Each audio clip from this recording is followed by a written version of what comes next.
जिंदगी में सबसे दर्दनाक चीज क्या होती है? वो नहीं कि कोई हमें छोड़ देता है, बल्कि वो है जब कोई हमें भूलने लगता है। जब वो इंसान जो हमारी दुनिया का हिस्सा था अब हमारी बातों पर ध्यान नहीं देता, हमारी मैसेजेस को इग्नोर करता है और हम बस चुप रह जाते हैं। आपने शायद महसूस किया होगा, वो अचानक दूर हो जाता है। वो इंसान जो हर पल आपके साथ था अब आपकी हर बात का जवाब नहीं देता, और हर बार जब आप मैसेज भेजते हैं बस खामोशी का सामना करना पड़ता है। लेकिन क्या आपने कभी सोचा है कि ये साइलेंस हमेशा खत्म नहीं होता? कि इसका मतलब ये नहीं कि अब वो कभी वापस नहीं आएगा। नहीं, कभी कभी सही तरीके से सही कदम उठाने से वही इंसान खुद ब खुद आपके पास लौट सकता है। आज हम बात करेंगे 6 पावरफुल कामों की जो न सिर्फ आपकी वैल्यू बढ़ाते हैं बल्कि उन्हें वापस आपकी तरफ खींचने की ताकत भी रखते हैं। साथ ही हम एक्सप्लोर करेंगे कुछ और हिडन कंडीशंस जो अक्सर इस साइलेंस के पीछे छुपी होती हैं। अगर आप इस वीडियो को अभी तक पसंद कर रहे हैं तो लाइक जरूर करें और ऐसे और इंसाइट्स पाने के लिए सब्सक्राइब और बेल आइकॉन दबाना मत भूलिए। साथ ही कमेंट में बताइए, क्या आपके साथ भी कभी ऐसा हुआ है कि कोई अचानक दूर हो गया और सिर्फ साइलेंस छोड़ गया? हम आपके अनुभव जानने के लिए बहुत उत्साहित हैं। पहला और सबसे जरूरी काम है खुद को समझना।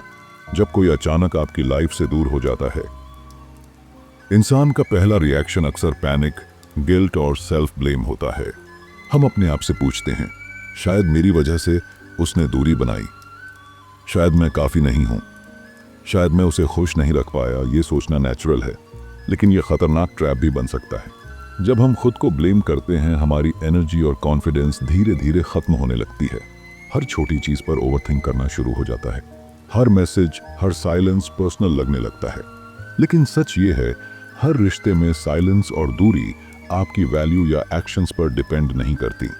कभी कभी ये पूरी तरह उस इंसान की प्रायोरिटीज, इमोशनल स्टेट और माइंडसेट पर निर्भर करती है। हो सकता है वो इंटरनली कंफ्यूज्ड हो, इमोशंस संभाल नहीं पा रहा हो या सिर्फ लाइफ की अलग रिस्पॉन्सिबिलिटीज में बिजी हो। इसलिए सबसे पहला कदम है अपने इमोशंस को समझना और एक्सेप्ट करना। खुद से पूछिए, मैं क्या फील कर रहा हूँ? मैं क्यों हर्ट हूँ? क्या मेरी एक्सपेक्टेशंस रियलिस्टिक थीं या मैंने खुद को इमोशनली ओवर एक्सटेंड किया? तो जब आप अपनी फीलिंग्स को एक्नॉलेज करते हैं और बिना जज किए एक्सेप्ट करते हैं तो एक अद्भुत इनर स्ट्रेंथ बनती है। इमेजिन कीजिए, आप अपने आप से कहते हैं, मैं अकेला नहीं हूँ, मैं स्ट्रांग हूँ, मेरी वैल्यू इंडिपेंडेंट है, मेरी हैप्पीनेस मेरे हाथ में है। ये सिर्फ वर्ड्स नहीं है, ये एक पावरफुल माइंडसेट शिफ्ट है। जब आप इमोशनली स्ट्रांग बन जाते हैं तो आपके वाइब्स बदल जाते हैं। आपका कामनेस, सेल्फ रिस्पेक्ट और कॉन्फिडेंस सब कुछ सटल तरीके से महसूस होता है। और यही वो मोमेंट है जब वही इंसान जो डिस्टेंस बना रहा था अनकॉन्शियसली आपकी वैल्यू महसूस करने लगता है। वो देखता है आप इमोशनली डिपेंडेंट नहीं हैं, आप अपने लिए स्ट्रांग हैं। ये है नेचुरल अट्रैक्शन की साइकोलॉजी। हम उन लोगों की तरफ नेचुरली अट्रैक्ट होते हैं जिनके पास अपनी लाइफ और इमोशंस का कंट्रोल होता है। सोचिए, आप एक कॉफी शॉप में अकेले बैठे हैं, आपके हाथ में फेवरेट बुक है और आप अपने थॉट्स में अब्सॉर्ब्ड हैं।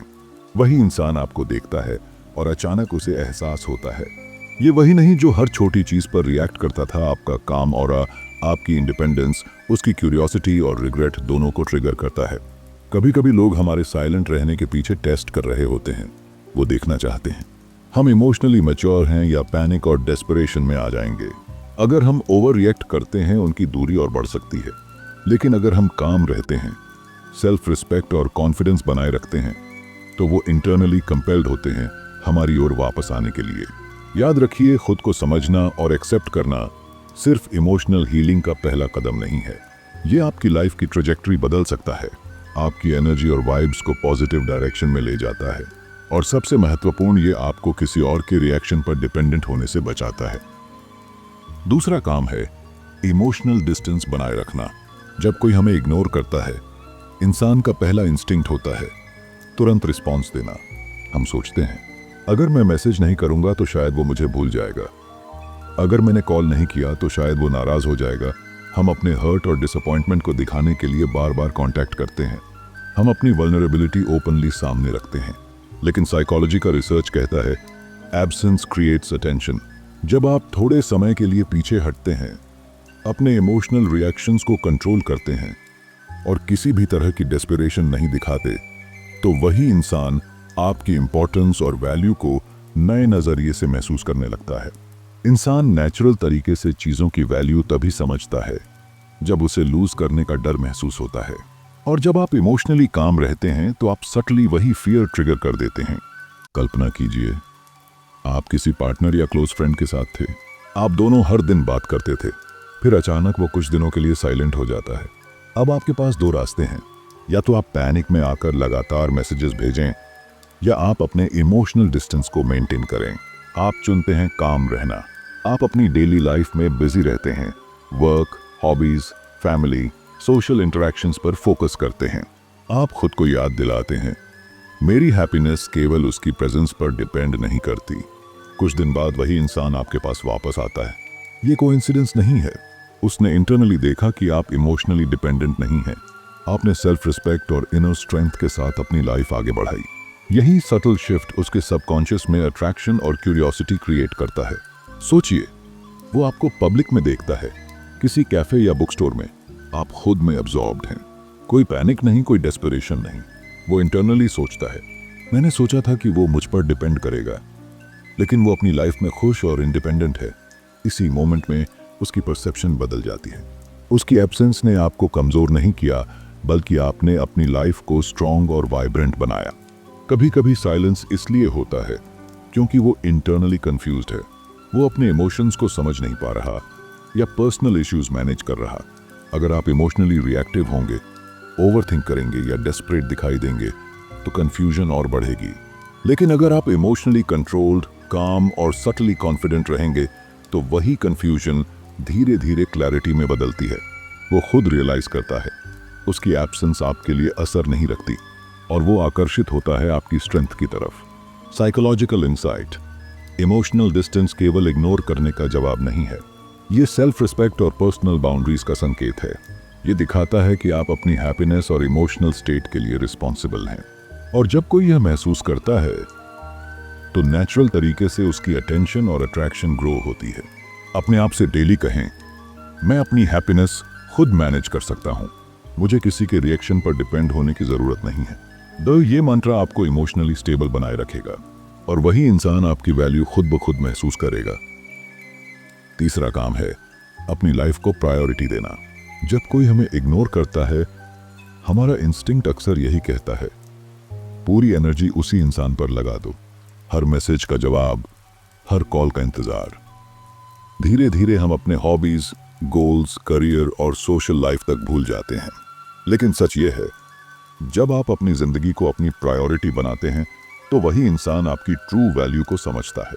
इंसान सबकॉन्शियसली तब आपकी वैल्यू महसूस करता है जब वो देखता है कि आप इमोशनली इंडिपेंडेंट हैं।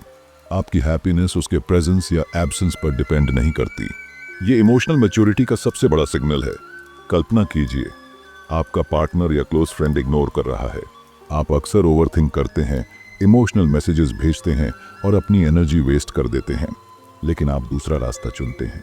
आप अपनी रूटीन और हॉबीज पर फोकस करते हैं। सुबह उठकर जिम जाते हैं, मेडिटेशन करते हैं, अपने वर्क गोल्स पर कंसंट्रेट करते हैं। आप दोस्तों से मिलते हैं, सोशल लाइफ एंजॉय करते हैं और अपनी पर्सनल ग्रोथ में इन्वेस्ट करते हैं। कुछ दिन बाद वही इंसान धीरे धीरे आपकी लाइफ में रिटर्न करने लगता है। वो इंटरनली नोटिस करता है, आप अभी भी इंडिपेंडेंट हैं, आपकी हैप्पीनेस इंटैक्ट है और आपकी लाइफ बिना उसके भी पूरी चल रही है। एक क्लाइंट ने बताया, उसका पार्टनर इग्नोर कर रहा था। उन्होंने डिसाइड किया, पैनिक नहीं करेंगे। उन्होंने अपनी gym routine, work life balance और हॉबीज पर ध्यान दिया। 2 हफ्ते बाद वही पार्टनर खुद ही कांटेक्ट करने लगा। उसने इंटरनली देखा, उनकी इंटरेस्ट इंडिपेंडेंट है। जो कभी डिपेंडेंसी दिखती थी, अब स्ट्रॉन्ग इंडिपेंडेंस और कामनेस में बदल गई थी। यही वो मोमेंट था जब अट्रैक्शन और क्यूरियोसिटी धीरे धीरे वापस आई। सोचिए, आप किसी कैफे में बैठे हैं, आपके हाथ में फेवरेट बुक या लैपटॉप है, आप अपनी लाइफ में अब्सॉर्ब्ड हैं। वही इंसान आपको देखता है और इंटरनली सोचता है, मैंने सोचा था कि वो मेरी एब्सेंस में टूट जाएगा, लेकिन उसने अपनी लाइफ और हैप्पीनेस मेंटेन की है। शायद मैं उसकी लाइफ का हिस्सा बनने लायक नहीं हूँ, या मुझे फिर से प्रूव करना होगा। ये सटल रियलाइजेशन नेचुरल पुल और अट्रैक्शन को ट्रिगर करता है। कभी कभी डिस्टेंस इसलिए भी होता है क्योंकि वो खुद इमोशनल केओस में है। हो सकता है करियर, फैमिली या पर्सनल प्रॉब्लम्स के कारण अभी इमोशनली अवेलेबल ना हो। अगर आप अपनी लाइफ में फुली फोकस्ड हैं, अपनी गोल्स पर कॉन्सेंट्रेटेड हैं, तो वह नेचुरली आपकी लाइफ में फिट होना चाहेगा। हर दिन अपने आप से कहें, मेरी हैप्पीनेस मेरी चॉइस है, मेरी ग्रोथ और प्रोग्रेस मेरे हाथ में है, मुझे किसी के प्रेजेंस पर डिपेंड होने की जरूरत नहीं। ये माइंडसेट आपको इमोशनल स्टेबिलिटी देगा और वही इंसान धीरे धीरे आपकी ओर आकर्षित होगा, क्योंकि वो महसूस करेगा आपकी लाइफ उसकी प्रेजेंस पर डिपेंड नहीं करती, आप खुद स्ट्रांग और इंडिपेंडेंट हैं। अपनी लाइफ को प्रायोरिटी देना सिर्फ सेल्फ इंप्रूवमेंट नहीं है, ये सटल कम्युनिकेशन है कि आप इमोशनली मैच्योर और सेल्फ रिलायंट हैं। यही चीज़ उस इग्नोर करने वाले इंसान के सबकॉन्शियस में क्यूरियोसिटी और रिस्पेक्ट क्रिएट करती है। जब आप अपनी लाइफ में खुश हैं तो किसी के एब्सेंस का असर नहीं होता और वही नेचुरल पुल अपने आप पैदा होता है। चौथा काम है सटल और मीनिंगफुल कम्युनिकेशन। जब कोई इग्नोर करता है, हमारी पहली रिएक्शन अक्सर यही होती है कि हम डायरेक्ट प्लीडिंग या ओवर टेक्सटिंग शुरू कर दें। हम सोचते हैं अगर मैं खुद को समझाऊं तो शायद वो वापस आएगा, लेकिन अक्सर यही सबसे बड़ी गलती होती है। डायरेक्ट मैसेजेस, बार बार कॉल्स या इमोशनल आउटबर्स्ट्स डेस्परेशन दिखाते हैं और इससे उस इंसान पर दबाव पड़ता है। इंसान सबकॉन्शियस रूप से ऐसे प्रेशर में रिट्रीट कर लेता है और डिस्टेंस और बढ़ जाता है। लेकिन सटल कम्युनिकेशन में मैजिक होता है। यह आपकी वैल्यू, सेल्फ रिस्पेक्ट और इमोशनल मैच्योरिटी दिखाता है। ये डेस्परेट नहीं दिखता बल्कि नेचुरल क्यूरियोसिटी और इमोशनल पुल क्रिएट करता है। एक छोटी सी मैसेज जो केयर दिखाए लेकिन डेस्परेट नहीं लगे, बहुत पावरफुल होती है। एग्जाम्पल के तौर पर, आज वो कैफे गया जहां हम लास्ट टाइम गए थे याद आया। यह मैसेज सिर्फ मेमोरी ट्रिगर करता है, ओवर डिमांडिंग नहीं है। कभी कभी शेयर्ड मेमोरी सटली याद दिलाना भी इमोशनल पुल क्रिएट करता है। कल मेरे दिमाग में वो दिन आया जब हम साथ में मूवी देखने गए थे, हंसी याद आ गई। वो इस तरीके से आप पॉजिटिव इमोशंस और नॉस्टैल्जिया ट्रिगर करते हैं। आप अपनी ग्रोथ, हैप्पीनेस और पॉजिटिव लाइफ सटली दिखा सकते हैं। फिटनेस या हॉबी अचीवमेंट्स पोस्ट करना, ट्रैवल या न्यू एक्सपीरियंसेस सटली शेयर करना, ये सब दिखाता है कि आपकी हैप्पीनेस और लाइफ आपकी कंट्रोल में है, आपकी वैल्यू इंडिपेंडेंट है। इन सब तरीकों में कॉमन बात यह है कि आप डेस्परेट या नीडी नहीं दिखते, बल्कि कॉन्फिडेंट, इमोशनली स्टेबल और सेल्फ रिलायंट दिखते हैं। जब आप सटल क्यूज देते हैं, इंसान सबकॉन्शियस रूप से पुल महसूस करता है। वो इंटरनली सोचता है, ये वही पर्सन है जो मेरी एब्सेंस में भी इमोशनली स्ट्रांग है, शायद मुझे अपनी वैल्यू प्रूव करनी होगी। कल्पना कीजिए, आप और आपका पार्टनर या फ्रेंड कैफे में मिलते हैं। आप कैजुअली बात करते हैं, कोई ओवर रिएक्शन नहीं, बस कामनेस और कॉन्फिडेंस दिखता है। वही इंसान इंटरनली महसूस करता है, मैंने सोचा था कि उसका डिपेंडेंस मुझे कंट्रोल करने देगा, लेकिन उसने खुद को स्ट्रांग बनाया है। मैं उसकी लाइफ का हिस्सा बनने के लिए कुछ करना चाहूंगा। कभी कभी लोग वापस इसलिए आते हैं क्योंकि वो गिल्ट या नॉस्टैल्जिया महसूस करते हैं। गिल्ट इसलिए कि उन्होंने आपकी वैल्यू अंडर एस्टिमेट की, नॉस्टैल्जिया इसलिए कि आपने जो अच्छे पल साथ बिताए उसकी यादें उनके सबकॉन्शियस में रह गईं। अगर आप सटल कम्युनिकेशन के जरिए ये क्यूज देते हैं, वो इंटरनली पुल और क्यूरियोसिटी महसूस करता है। सटल कम्युनिकेशन डेस्परेट नहीं होता बल्कि थॉटफुल और कॉन्फिडेंट होता है। ये इमोशनल पुल और सबकॉन्शियस अट्रैक्शन ट्रिगर करता है। यह दिखाता है कि आप अपनी हैप्पीनेस और लाइफ की रिस्पॉन्सिबिलिटी खुद ले सकते हैं। वही इग्नोर करने वाला इंसान स्लोली आपके पास वापस आने लगता है, क्योंकि वो इंटरनल इमोशनल शिफ्ट महसूस करता है। पांचवा काम है बाउंड्रीज सेट करना। जब कोई आपको इग्नोर करता है, इंसान का इंस्टिंक्ट अक्सर यही कहता है, अभी जवाब दो, अभी रीच आउट करो, वरना शायद खो देंगे। हम हर मैसेज का तुरंत जवाब देते हैं, हर कॉल का रिप्लाई करते हैं और कभी कभी अपनी सेल्फ रिस्पेक्ट को भी इग्नोर कर देते हैं। लेकिन यही सबसे बड़ी गलती है। जब आप अपनी बाउंड्रीज भूल जाते हैं, आप सबकॉन्शियस रूप से वल्नरेबल और डेस्परेट दिखते हैं, और वही इंसान जो डिस्टेंस बना रहा था इंटरनली फील करता है ये कोई भी इमोशनल अटेंशन तुरंत दे देगा। हेल्थी बाउंड्रीज दिखाना जरूरी क्यों है? पहला, ये आपके सेल्फ रिस्पेक्ट को मेंटेन करता है। दूसरा, ये सटल तरीके से सिग्नल देता है कि आपकी इमोशनल एनर्जी वैल्यूएबल है। तीसरा, ये उस इंसान के सबकॉन्शियस में अट्रैक्शन और क्यूरियोसिटी ट्रिगर करता है। कल्पना कीजिए, आपका पार्टनर या फ्रेंड इग्नोर कर रहा है। नॉर्मल इंस्टिंक्ट होता है, चलो अभी मैसेज भेज देते हैं, लेकिन आप कॉन्शियस चॉइस करते हैं काम रहना। आप 2-3 दिन रिस्पॉन्स डिले करते हैं बिना डेस्परेट बने। इस दौरान आप अपनी लाइफ में बिजी रहते हैं, वर्क, हॉबीज, सोशल इंटरेक्शंस पर फोकस करते हैं। जब फाइनली बात होती है आप ओवर एक्साइटेड नहीं होते, काम रहते हैं। आप शो करते हैं कि आपकी हैप्पीनेस और इमोशनल स्टेबिलिटी सिर्फ उनकी प्रेजेंस पर डिपेंड नहीं करती। ये दिखाता है कि आपका रिस्पेक्ट खुद के लिए है और आपके एक्शंस सबकॉन्शियस रूप से सिग्नल करते हैं, मैं इजीली अवेलेबल नहीं हूं। जब आप अपनी बाउंड्रीज दिखाते हैं, वही इंसान जो डिस्टेंस बना रहा था इंटरनली रियलाइजेशन करता है यह आसान नहीं है, एफर्ट करना पड़ेगा। आपकी बाउंड्रीज सटली दिखाती हैं कि आपकी वैल्यू और सेल्फ रिस्पेक्ट नेगोशिएबल नहीं है। एक क्लाइंट ने बताया उसका पार्टनर इग्नोर कर रहा था। उसने डिसाइड किया कि हर मैसेज का तुरंत जवाब नहीं देगा। उसने अपनी डेली रूटीन मेंटेन की और काम रहा।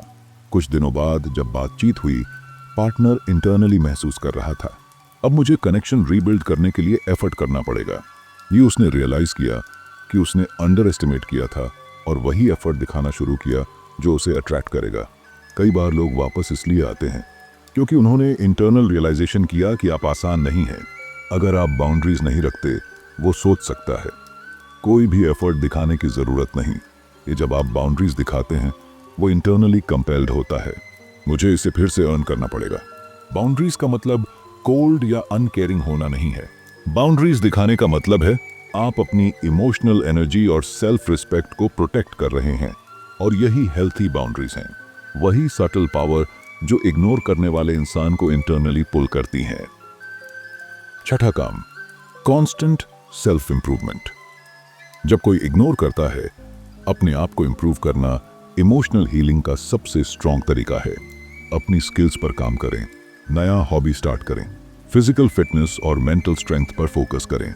जब आप बेटर वर्जन ऑफ योरसेल्फ बन जाते हैं, वही इंसान ऑटोमेटिकली अट्रैक्टेड होता है।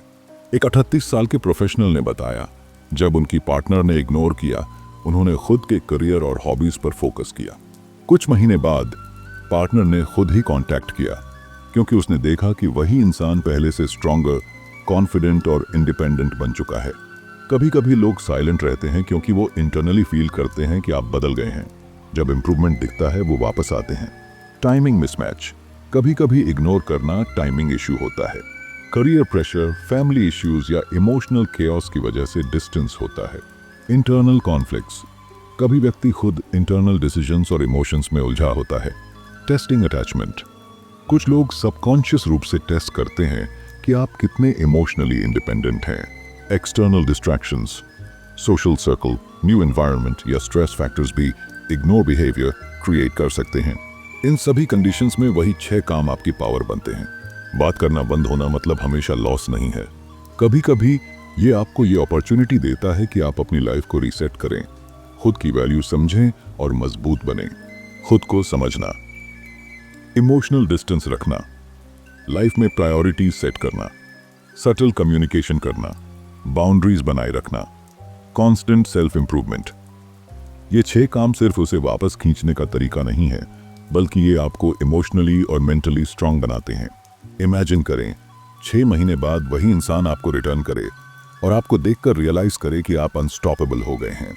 इग्नोर करना हमेशा नेगेटिव नहीं है, कभी कभी ये सबसे बड़ा ग्रोथ अपॉर्चुनिटी होता है। सच ये है कि जब आप अपने आप के सबसे अच्छे वर्जन बन जाते हैं, दुनिया खुद आपके लिए रास्ता बना देती है। अपनी ग्रोथ को सेलिब्रेट करें, अपनी वैल्यू को कभी कम मत समझें। और हाँ, इसे सुनने के लिए आपका दिल से धन्यवाद। खुद को याद दिलाते हुए कि आप हर दिन स्ट्रॉन्गर बन रहे हैं।